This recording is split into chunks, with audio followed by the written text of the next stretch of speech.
నమస్తే రమ్మగారు. నమస్తే జయ. రమ్మగారు, చిన్నపిల్లలకి సంబంధించి కొంతమంది పిల్లలు ఏమనుకుంటారంటే నేనే తెలివిగల వాళ్ళని, నాకున్న తెలివితేటలు చాలా ఎక్కువ, నన్ను మించి ఇంకెవరు లేరు అనుకుంటారు. పెద్దవాళ్ళు కూడా అనుకుంటారు. చిన్నపిల్లలు కాబట్టి తొందరగా అడగలుగుతున్నాం. అదే కానీ తాడిని తన్నేవాడు ఉంటే వాడి తలదన్నేవాడు ఉన్నారు అంటారు. పిల్లలకి మనం ఎలా తెలియచేయాలి? ఈ యాటిట్యూడ్ అనేది కరెక్ట్ కాదు. పెరిగి పెద్ద అయిన తర్వాత నాకు ఎన్ని తెలివితేటలు, నన్ను మించి ఇంకొక స్టెప్ ఇంకొకరు ఉంటారు కదా. అదే తెలివితేటలు ఎవరి సొత్తు కాదు.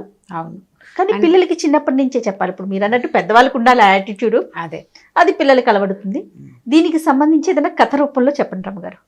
అంటే మనం చాలా చెప్పాము ఇలాంటి కథలు. పంచతంత్రంలో మంచి ఇంట్రెస్టింగ్గా ఉంటాయి. మామూలుగా కూడా లోకల్లో ఇప్పుడు 80లో వచ్చిన సినిమాలు చూడండి, భలే బాగున్నాయి. కలర్ సినిమాలు చాలా బ్యూటిఫుల్గా ఉండేవి. 90లో ఇంకా బెటర్ వచ్చినాయి. తర్వాత 2000 వచ్చాక ఇంకా బెటర్. ఇప్పుడు ఇంకా గ్రాఫిక్ ఎట్లా పెరిగినాయి. ప్రతి 10 ఏళ్లకి తరం మారిపోతూ ఉంటుంది, ప్రతి 5 ఏళ్లకి మారిపోతుంది. ఇప్పుడు ఫోన్ల దగ్గర నుంచి ప్రతిదీ వచ్చే సంవత్సరం ఇంకొకటి బెటర్ అవుతుంది. అంటే వీళ్ళు కనిపెట్టగలుగుతున్నారు, తెలుసుకోగలుగుతున్నారు. అట్లా ఒక తెలివి ఉంటే దాన్ని మించిన తెలివి. మన చిన్నప్పుడు సామెత ఒకటి చెప్తుండే వాళ్ళు, ఇప్పుడు కూడా చెప్తారు, బాగా జనాల వాడికలో లేదు. శతకోటి దరిద్రాలకి అనంత కోటి ఉపాయాలని. 100 శతకోటి దరిద్రాలంటే 100 కోట్లకి అనంత కోట్లు, అంటే లెక్కలేనన్ని కోట్ల సమాధానాలు ఉంటాయి.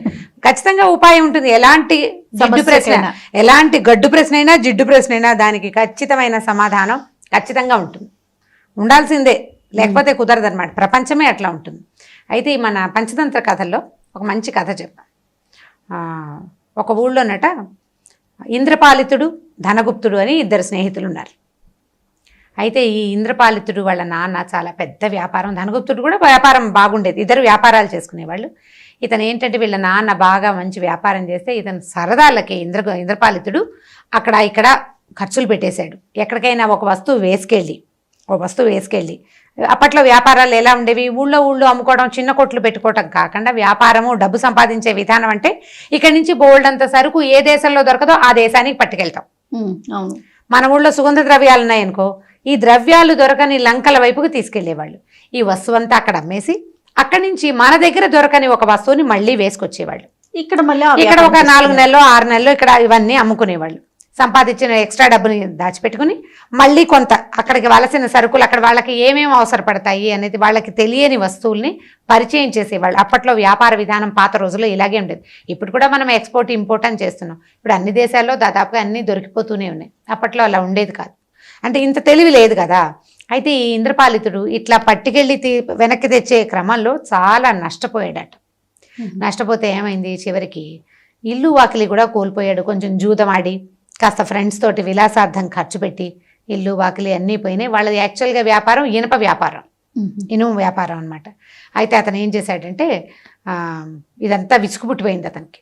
చాలా ప్లాన్డ్గా బిజినెస్ చేయాలి, ఇంకా ఇలాంటి చెడలవాట్లకి లోన్ కాకూడదని బాగా నిశ్చయించుకుని ఈ ధనగుప్తుడు ఉన్నాడు కదా, అతని దగ్గరికి వెళ్ళి ఏం చెప్పాడంటే, నేను శ్రీలంక వెళ్ళాలనుకుంటున్నాను. అప్పట్లో సింహళ దేశం అనేవాళ్ళు. వెళ్ళాలనుకుంటున్నాను. మా ఇంట్లో ఉన్న సామాన్లు గిమాలు అన్నీ అమ్మేసి మొత్తం క్యాష్ చేసుకున్నాను. మొత్తం క్యాష్ అయిపోయింది. ఇక నేను ఇల్లు వాకిలి ఏం ఉంచుకోలే. కానీ మా తాత ముత్తాతల నుంచి వచ్చిన ఒక కాటా ఉంది మా ఇంట్లో. ఆ కాటా అంటే ఏంటి, త్రాసు, కాటా అంటారు. అదేంటంటే మామూలుగా త్రాసు అయితే చిన్న వస్తువు కదా, వెయిట్ తూచేది, తూనికలు తూచే వస్తువు. పెద్ద కాట, అది దాదాపుగా 60 కేజీల బరువు ఉంటుందట. పెద్ద ఇనప కాట ఉంది, అచ్చొచ్చిన కాట. మా తాత ముత్తాత దాంతో వ్యాపారం చేశారు. ఇనుము తూచాలంటే పెద్ద కాటాలు కావాలి కదా, 100 కేజీల పైన తూచాలి ఒకటేసారి, అంత పెద్దదనమాట, బరువైనది. దాన్ని తెచ్చి మీ కొట్టు గదిలో పెట్టిస్తా, నేను వ్యాపారం చేసుకొస్తాను, నా కాటాని జాగ్రత్తగా ఉంచు. మొత్తం అన్ని అమ్మేసినా ఈ కాటాని అమ్మలేకపోయాను. ఎందుకంటే మా నాన్న, మా తాత, మా ముత్తాత అంతకుముందు కూడా తరతరాల నుంచి వస్తున్న ఆస్తి, వెండి బంగారాల మీద కూడా ఆసక్తి లేదు. కానీ మా తాత ముత్తాత ముట్టుకున్నారని ఈ వస్తువు నాకు వదలాలని లేదని చెప్పాడు. చెప్పి ఆ కాటాని ఈ ధనగుప్తుడికి అప్పచెప్పి ఇతను ఏం చేశాడు, ఏవో ఆ ఊళ్ళో దొరుకుతున్న చీపుళ్ళు చాటలు పుచ్చుకొని తేలిగ్గా దొరికే వస్తువులన్నీ కొనుక్కొని సింహళ దేశానికి వెళ్ళిపోయాడు. ఈసారి బాగా సంపాదించాడు బాగా. అంటే తీసుకెళ్లిన వస్తువు చక్కగా అమ్ముడైపోయినాయి. అక్కడి నుంచి ఏవో కొంత తెచ్చుకున్నాడు కూడా.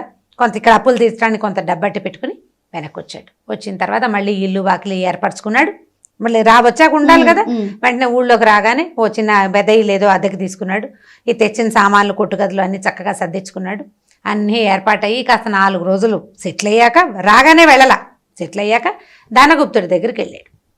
వెళ్ళి ఏమయ్యా బాగా అయింది, నా బిజినెస్ చాలా బాగా అయింది, నువ్వు నీలాంటి మంచి స్నేహితుడు ఉండటం వల్లే నేను ఇంత బాగా సెటిల్ అవ్వగలిగాను, ఈసారి భయం లేదు, నేను కూడా జాగ్రత్తగా ఉండదలుచుకున్నాను, మా తాతగారు వాడిన కాటా నాకు ఇప్పించేస్తే నేను వెళ్ళిపోతాను, దానికోసమే వచ్చాను, మాకు షాపులో అది పెట్టడానికి కూడా అన్నీ ఏర్పరచుకొచ్చా, ఒట్లో ఈ కాటా పెట్టడానికి పెద్ద హుక్కు బ్రహ్మాండంగా బోళ్ళంత ప్లేసు, దానికి రాళ్ళు అవన్నీ కావాలి, ఆ కాటా ఇప్పించమన్నాడు. ఇప్పించమనేసరికల్లా దానగుప్తుడు అన్నాడు, అయ్యో ఏం చెప్పాను నీకు, మా కొట్టు గది నిండా ఎలకలయ్యా, ఎంతంతున్నాయి ఒక్కొక్కటి, వాటి దుంపదేగా, అవి కాస్త కాటాని కొరికేసేయ్యా, ముక్క చెక్క అయిపోయింది అనుకో బొత్తిగా. చెక్క కాట అన్నారు అమ్మగారు, అది కాట ఎనపది కదా. అక్కడి నుంచి ఇతనికి ఈ ఇంద్రపాలితుడికి ఏం చెప్పాలో తెలియలేదు. కాటాని ఎలుకలు కొట్టేశాయి. అంటే మా ఇంట్లో ఎలుకలను చూస్తే నువ్వేమంటావో ఇంతంతుంటాయ్యా, నీది ఇనపగా వస్తువుతో పాటు నీ కాటాతో పాటు మా ఆవిడ బట్టలు కొట్టేసినాయి, నా పంచలు కొట్టేసినాయి, మా పిల్లాడు ఆడుకునే బొమ్మలు కొట్టేసినాయి, అసలు కొట్టు గదంతా అధ్వాన్నంగా చేసి పెట్టేసినాయి, కాటా పోయిందోయ్, నీకు నేనేమి ఇవ్వలేను అన్నాడు. అనేసరికల్లా ఏం చెప్పాలో అర్థం కాలేదు, నోరు మూసుకుని వెళ్ళిపోయాడు. ఈ దుర్మార్గుడిని వీడిని నమ్మి కాటా ఇచ్చాను, కాటా ఎలుకలు తినేటివేమిటి, ఎక్కడైనా ఉందా లోకంలో? సరే ఏం చేశాడు, సరేలేవయ్యా నువ్వు మాత్రం ఏం చేస్తావనేసి వెళ్ళిపోయాడు. వెళ్ళాక ఒక 4-5 రోజుల పాటు సాయంకాలం వస్తూ ఏం చేస్తున్నావని ఈ ధనగుప్తుడిని పలకరించేవాడు. అతని కొడుకు కనపడుతుండేవాడు, ఒక 5-6 ఏళ్ల పిల్లాడు, వాడిని పలకరించేవాడు. ఒక 5 రోజులు 6 రోజులు పలకరించిన తర్వాత ఓనాటి సాయంకాలం వచ్చి ధనగుప్తుడి వాకిట్లో కూర్చున్నాడు.